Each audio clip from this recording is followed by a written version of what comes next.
Hello. Undersecretary General, Foreign and Defense Ministers, Your Excellencies, ladies and gentlemen. This is the third UN Defense Peacekeeping Ministerial I have attended, but the first on my home soil.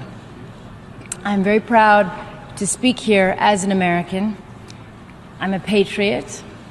I love my country, and I want to see it thrive. I also believe in an America that is part of an international community. Countries working together on equal footing is how we reduce the risk of conflict. It is how we avoid the need to send men and women of our militaries to fight and sacrifice overseas. The UN was set up for that purpose, as a way of resolving differences peacefully, supporting each other's prosperity, and extending universal rights and freedoms. It is in all of our interests for the UN to be made effective, brought closer to the lives of citizens, and not ever misused.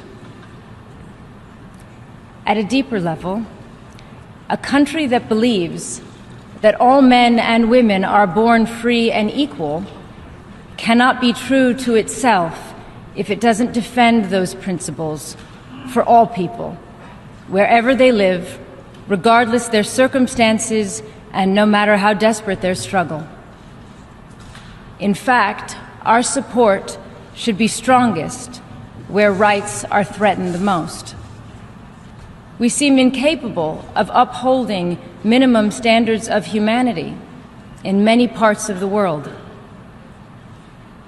That this comes at a time when humankind is richer and more technologically advanced than ever before is all the more painful. 18 years ago, when I first began working with the UN Refugee Agency, there were just under 20 million displaced people worldwide, and the numbers were falling. Today, there are over 65 million people displaced, and the numbers are rising. More countries are experiencing some form of violent conflict today than any time in the last 30 years. UN peacekeepers now comprise of the second largest group of forces deployed overseas and are often required to serve where there is little or no peace to be kept. Against this backdrop, it is easy to dismiss our institutions as flawed or ineffective.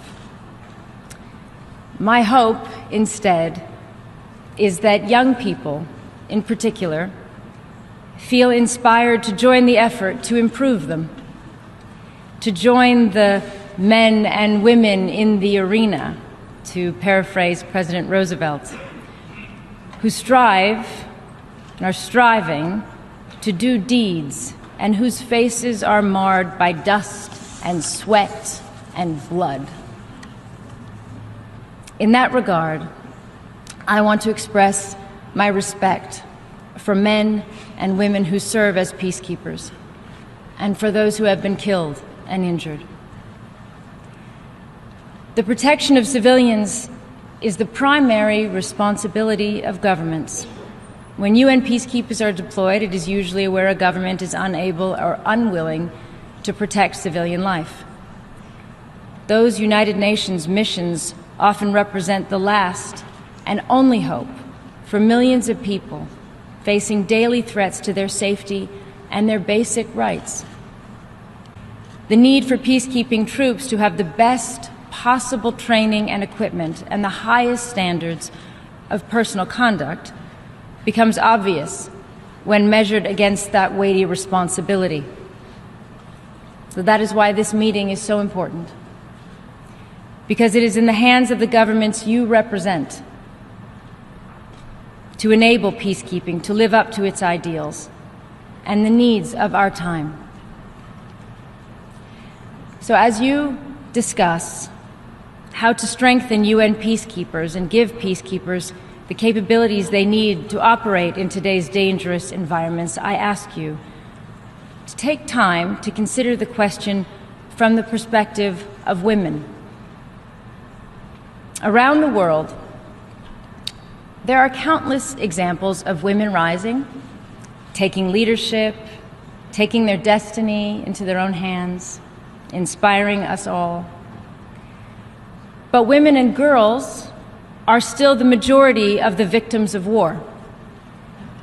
They are over half of all refugees and the vast majority of the victims of rape and other sexual and gender-based violence. Women are at the absolute epicenter of modern conflict in the worst possible sense.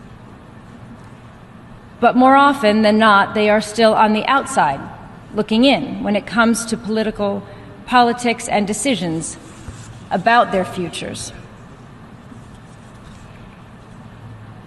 If we went by the principle that those affected by a problem should be in charge of determining the solution, then the majority of the world's peace negotiators, foreign ministers, and diplomats would be women. We all know the reality. In Afghanistan, thousands of women have recently come together in public, risking their lives to ask that their rights and the rights of their children be guaranteed in peace negotiations that so far they have been allowed no part of. Their stand is inspiring, but it should not be necessary. And the international community's silent response is alarming, to say the least. There can be no peace and stability in Afghanistan or anywhere else in the world that involves trading away the rights of women. Worse still, we see impunity for crimes committed against women and girls during conflict, or when women human rights defenders are attacked or killed or imprisoned. Too often, whether or not we confront these human rights violations depends not on the law, on universal standards, but on how much our governments think that their business or political interests in that country might be affected. This is as harmful to our long-term security and stability as it is unacceptable on a human and moral level. And none of this is to discount the efforts of the many men, great husbands, fathers, brothers, and sons who have been with us in this fight.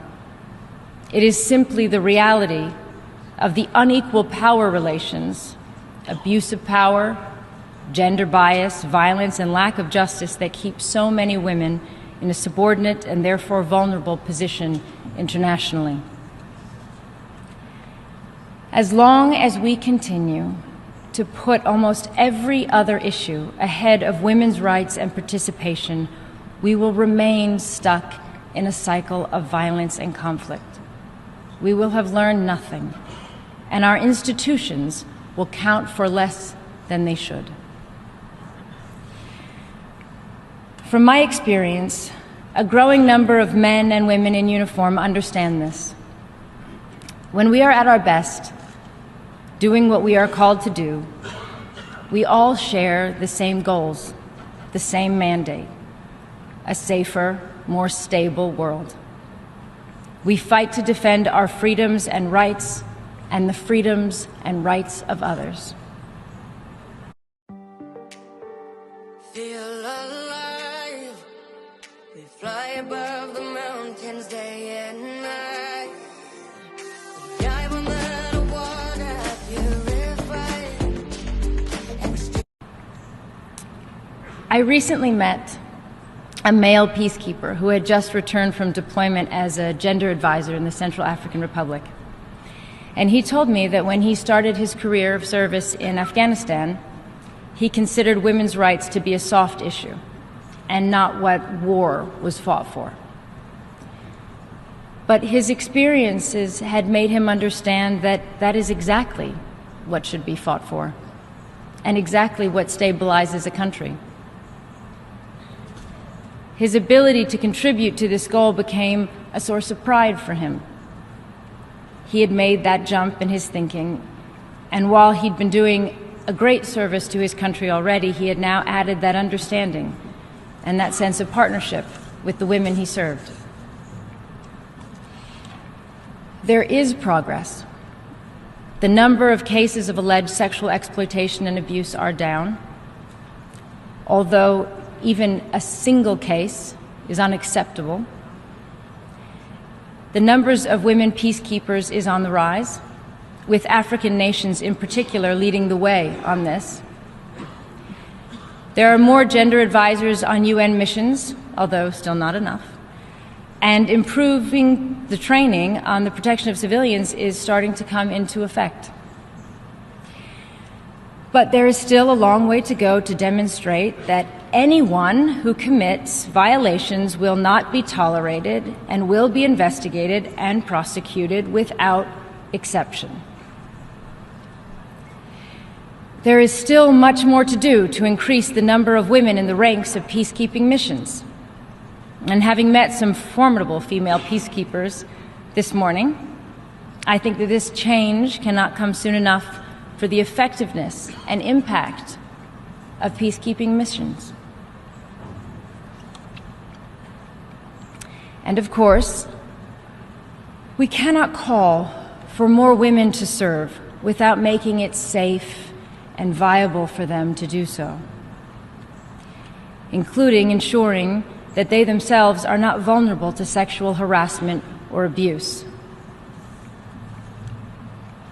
New actions by your governments in all these areas can make a huge difference, but they, I believe, must be accompanied by commitments to ensure that women's representation in peace negotiations, to be consistent in the defense of women's rights in all places, and to address the deep-seated societal reasons for inequality and violence against women.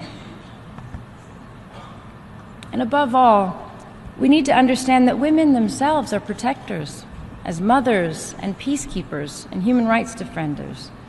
Women are already contributing to peace in theaters of war across the world without recognition or glory, because it comes naturally to them, it's important to them.